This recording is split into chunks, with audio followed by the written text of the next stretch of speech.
Thank you, Noel, and thank you, Joe, in particular for the invitation. It's lovely to be here again this year. So we'll get off with a little bit of academic politics to start the session this morning. I'm going to show you some data that we have collected over the last number of years from the waves of the Irish National Election Studies, and we'll see what they can tell us about the 2016 election in particular, but also hopefully set the scene for where politics might be going in Ireland. So I hope that you can see this from the back of the room. Oh, perfect. So what I've put up here in front of us to get us started is a chart that's going to be featuring in a lot of politics discussions over the coming years. And this is a bar chart where the purple bars show the combined vote for Fianna Fáil, Fine Gael and the Labour Party, what we might call the old parties of the party system or the established party system, at elections since 1973. And the yellow part of the bar is the new party system. These are the new parties, independence groups that are coming to the forefront of politics. And I suppose in particular what we want to show is that actually there has been a downward decline in the vote for the established parties or the old parties of the system really for the last 35 to 40 years. That downward decline has accelerated at some elections. And has slowed down at others. But there is a very clear pattern where the old established parties are losing their grip on party politics in Ireland, and it's been happening for 30 or 40 years. And then more importantly, I suppose as well, this is a pattern or phenomenon that we are seeing internationally.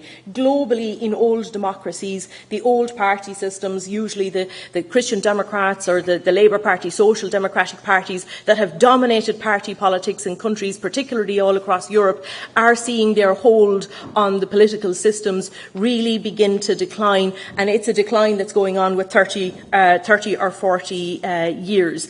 We see in particular here in 2016 that there has been quite a jump, that the pace of this decline has been intensified in this particular period. And many of you will have heard in the course of the commentary in the days and weeks after the election that it was the first time that the combined Fianna Fáil and Fine Gael vote had dropped below 50%. We add in Labour because it's part of the old party system, but what this really says is that yes, it was an unusual election in 2016. They dropped below 50% for the first time, but it's part of a longer term pattern that's been going on for 30 or 35 years. So this is not a blip, it's something much more serious than that.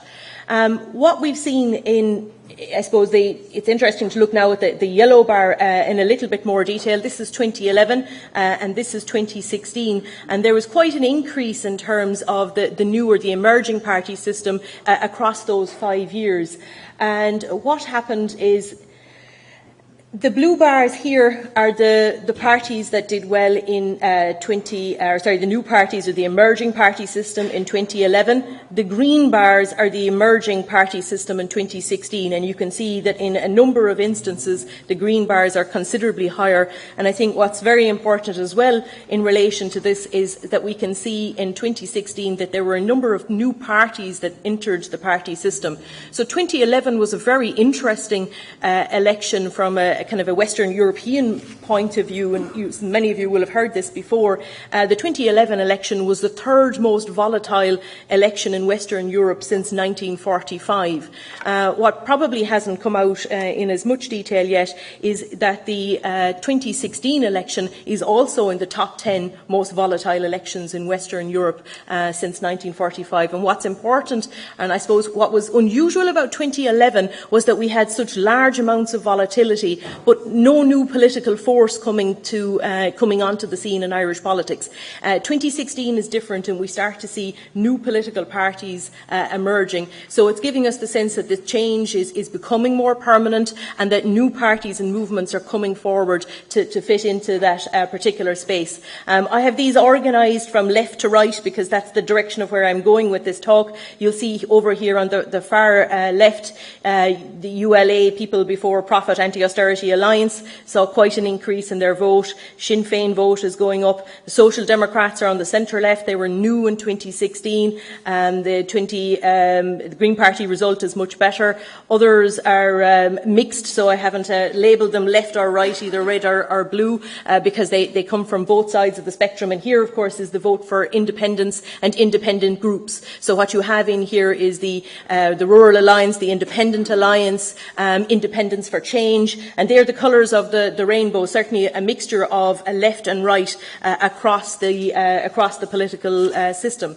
So in general terms, the party system is changing. It's fragmenting for quite a period of time. We saw that accelerate in 2016, and one of the interesting things about 2016 was new political parties came into the space to take up some of that, or soak up some of that volatility that had been there. Why are voting patterns changing in general? Well, for those of you who've had to endure politics degrees, you'll have heard quite a bit about ideas around Lipset and Rockin, these two political scientists who told us that party systems formed in the early 20th century in the midst of great social and political conflicts and upheavals. The franchise expanded to coincide with this period.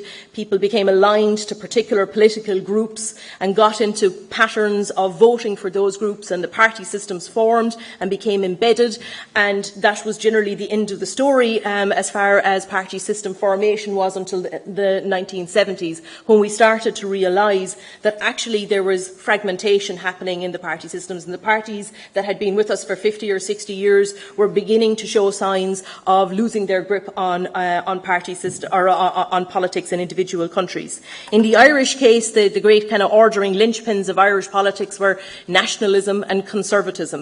And of course, since the 1970s, we've seen these issues decline very substantially, and the political parties that are still located in this space and that are competing in this space are increasingly challenged to attract voters and maintain the support of their voters. So the old established base of the political parties is shrinking.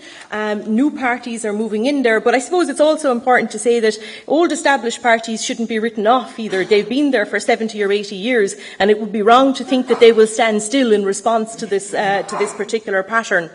Now, I want to look a little bit at the voters themselves, and we have data that's commissioned and collected after every election from 2002 as part of what's called the Irish National Election Study. And we organise, or today I have organised this data into two particular parts. We're interested in looking at left and right, and then also liberal and conservative. So I just have some data points from across those, and it's useful to get a sense of where the voters are. So we've started by looking at what's manifesting for the party system, but now trying to link up and see where Irish voters are located, what are their attitudes, what are their views, and how do they map onto the party system.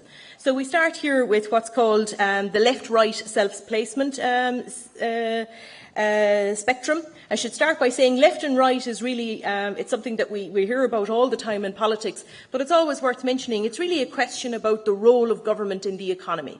How far do you think the government should be involved in managing economic behaviour? If you think the government should be heavily involved in managing economics and structuring the market, then you're on the left of the spectrum. If you really are a free marketeer and you believe the government is only going to make things more inefficient and the market works better on its own, you're on the right. You're on the right of the spectrum. What this particular chart here tells us is that Irish voters are centrists. By and large, they're clustered in the centre of the spectrum. And in 2016, which is the green bars, they became a little bit more centrist.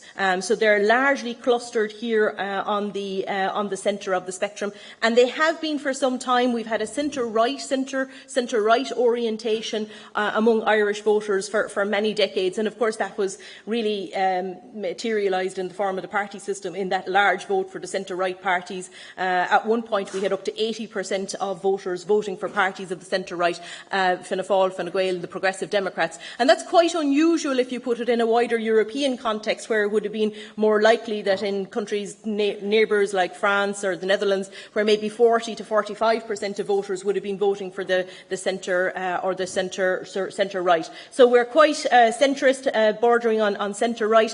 What's interesting about 2016 is that we have seen some movement of voters to the left, and particularly to the far left. So what you can see here is that the green lines, remember, are the 2016 lines, and you see that there are more voters dispersed to the left of the spectrum in 2016. So the cluster of voters are still in the centre, but what we have seen is an elongating of the spectrum. People are moving, and particularly we have seen voters moving to the kind of mid and to the far left. Now, it's still relatively small numbers of people, so I'd hold off on Viva la Revolution, but what you can certainly see is that there are more voters over here than they would have been in the past. The main group are still in the centre, and this chart is taken out of the RTE exit poll that we were involved with, and it probably shows the pattern for 2016 much more clearly. And you see here sorry, I should have said at the start, the question is on a scale of 0 to 10, where 0 is the far left and 10 is the far right. Where would you locate yourself as a voter? And what you find is that, Irish voters are centrists. 54% of them are locating themselves in that space between 4 and 6. But we have had this elongation, particularly on the left. But in terms of the extremes of the spectrum, actually there are still relatively small numbers of voters on the far ends of both spectrums. And I suppose that's important in terms of thinking about the political movements that have come out and where there might be opportunities to soak up voters. This is a second way of getting at this question, because we often talk about left and right in political science, but we're always a little bit unsure that the voters and ourselves are talking about exactly the same thing. It's a very intangible thing. So this is a slightly different way of getting at the same kind of idea. And here it's the same type of question. We start at 0 on a scale of 0 to 10, where 0 is cut taxes a lot and spend a lot less in the economy, and 10 is increase taxes and spend a lot more. So this is your classic tax and spend question. So over here, if you're cutting taxes and spending less, you would be on the right of the spectrum, and on this side here, if you're increasing taxes and spending a bit more, you're on the left of the spectrum. And again, what we see is voters are very centrist. These are 4 elections here, so the green bar again is 2016, but we have the blue bar is 2011, 2007, 2002. So we have 4 elections here, so we have a good cluster of data, and you can see that the majority is dispersed across on this side of the scale, which means they're leaning a little bit more to the left on this particular question. So it's a slightly different pattern, but there's no getting away from the fact that a lot of the voters are still clustered here on the centre. So we don't have a very polarised voting base as it presently stands. Now, we do have to caution a little bit, though, about the use of kind of left and right and using it as a basis for explaining a class orientation of Irish politics. Because one of the things that's been quite an unusual feature of Irish political parties over the last 70 or 80 years is that many of the parties have attracted cross-class support. So we can always identify particular groups that are more inclined to lean towards one political party or the other. But when we actually go digging into it, of course, we find that there is across-the-board support for a lot of the political parties, and that remains the case in 2016. All of the political parties are still drawing support in some numbers from across different social classes, across different areas. So whilst there's some movement in terms of the ideological orientation of voters, there's no strong sense that this is leading to greater consciousness and kind of development of identity in relation to the parties that they're voting for. And this is tiny. I'm very sorry I can't make these any bigger, but the one I want to just pick out to make this particular point is the Anti-Austerity Alliance, People Before Profit, and this is just the social class base of their vote. So So the numbers are based on their total votes, so they're small, but ABC1 voters, who would be middle class voters, they're getting 4.4. C2DE, which would be lower middle class and all the way on the scale to unemployed voters, 5.4. So you can see that quite a far left political party drawing from across the scale, and even getting one here from farmers, who wouldn't be the natural support base you would think from a kind of a party of the far left. So they're an unusual. It's just they're now a good example to use in terms of making this point. So we have elongation of opinion in terms of left and right, and we do have a greater array of parties, but it's as yet a little bit difficult to say whether this is manifesting in some kind of reorganisation or substantial reorientation of the party system that might be long-term in nature. Just the second group that I'm going to show you, I'm just going to use one issue here, and this is in relation to society. And again, we ask questions along this spectrum of how should society be organised. So you hear a great deal, of course, about liberals and conservatives. Conservatives are those who believe that society should be structured and organised, there should be rules, and everybody should have to adhere to them. Liberals, on the other end of the spectrum, of course, tend to be a little bit more keen to have flexible structures and to allow people to kind of organise their lives themselves. We sometimes hear about this divide or this kind of spectrum now in kind of contemporary discussions, and particularly actually since the Brexit referendum, as being about kind of the cosmopolitan communitarian divide, and those with kind of more of a community focus tend to be much more localist in orientation. They tend to be a little bit more anti-immigration versus the more cosmopolitans who are a bit more outward looking. So these aren't precise definitions. This isn't a precise science, but they're useful constructs in terms of getting us to think about the attitudes that people have and how they demonstrate them. So what I've picked is the abortion questions, because that's a particularly live issue, and it's probably the most polarising issue, though I have to say this is the one question that gives the kind of most extreme data to us. So in terms of the question itself, it's the same idea on a scale of 0 to 10, where 0 is a complete ban on abortion and 10 is abortion freely available to women. Where would you place yourself on the spectrum? And again, remember here we have 4 years' worth of elections, and what's quite interesting is Irish voters, very centrist here in the middle, but there's been a decline in the number of people on the extreme end. So the red bar here is 2002. So that's people with very at the far end, if you want, a complete ban on abortion. And those numbers have come down a bit. And you see on the other end of the spectrum, the numbers have gone up a bit. So this is a very polarising question, but the distribution of people along the spectrum is changing. And if we go back even further, the overall orientation has changed very significantly. This is expressing it a little bit more clearly from 2016. And what you can see here actually is that a majority are actually now in the kind of more liberal end of the spectrum. So we've gone from a scenario in 1983, where you would have had a two-thirds conservative orientation of the electorate, to now having a two-thirds liberal orientation of the electorate. There's still quite a number in the middle ground, but actually this side of the spectrum is growing very significantly.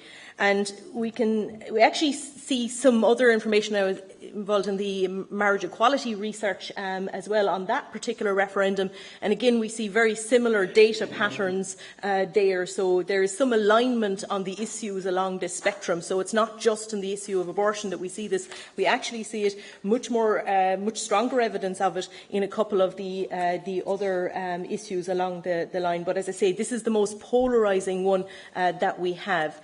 Now, this particular table I'm not going to say too much about. Suffice to say that it exists, but what I really want to show you is this table, which is the bottom line of the previous one.